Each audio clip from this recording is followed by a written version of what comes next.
नमस्कार, diagnostic cure channel में आपका स्वागत है। आज हम यहाँ पर डिस्कस करेंगे पेंटाप्राजोल के बारे में।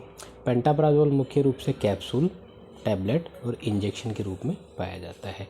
सामान्य तौर पे इसको खाली पेट के कैप्सूल के रूप में ये ज़्यादा प्रचलित है, जो आजकल देखा जाए तो लोगों की डाइट का एक हिस्सा ही बन गया है। वैसे तो ये एक प्रकार की प्रिस्क्रिप्शन ड्रग है, यानी डॉक्टर की प्रिस्क्रिप्शन पे मिलने वाली दवाई है, लेकिन अपने भारत में जो है ये ईजिली बिना प्रिस्क्रिप्शन के मिल जाती है। अब हम ये जानते हैं ये पहले तो किस काम आता है। पेंटाप्राजोल पीपीआई की श्रेणी में आता है, यानी प्रोटॉन पंप इनहिबिटर, जो मुख्य रूप से एसिडिटी और जीईआरडी के इलाज में आता है। जीईआरडी का मतलब है गैस्ट्रिक इसोफेगल रिफ्लेक्स डिजीज। इनमें ये मुख्य रूप से जो गैस्ट्रिक ट्रबल होते हैं उनमें इस्तेमाल किया जाता है। अब इसका ड्यूरेशन सेफली, जैसे इसको मैक्सिमम आप 30 to 40 डेज़ तक ले सकते हो। जब कोई मेजर गैस्ट्रिक कोई सर्जरी हो रखी हो या कोई मेजर इंसिडेंट, कोई ट्रोमेटिक इंसिडेंस हो रखा हो, उसके अंदर आप इसको रेगुलरली 30-40 डेज़ तक लेते हो। लेकिन लोग क्या है कि ईजिली अवेलेबल होने के कारण जो है इसको बिना किसी प्रिस्क्रिप्शन के रेगुलर लेते रहते हैं, जो काफ़ी नुकसानदायक हो सकता है।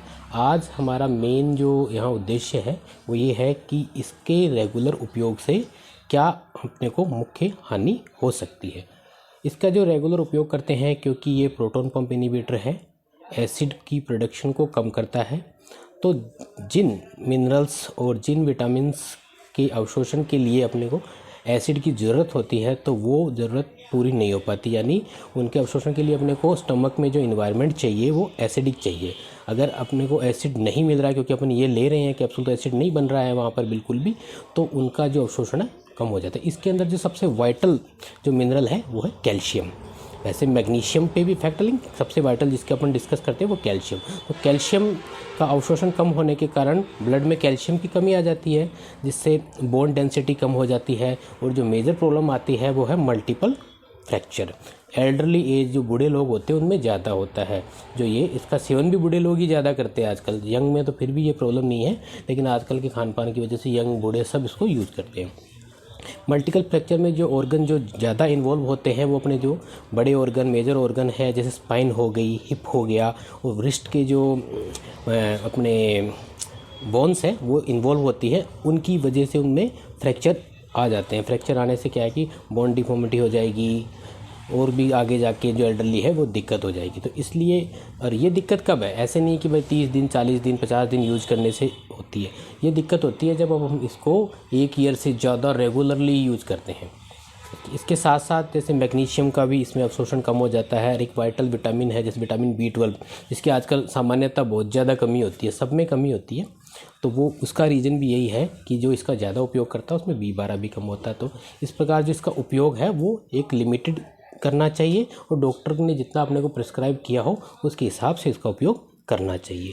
अब इसको भाई इसको छोड़ना है या इसका क्या अल्टरनेटिव है, कैसे इसको हम कम करें, उसके बारे में थोड़ा डिस्कस करते हैं।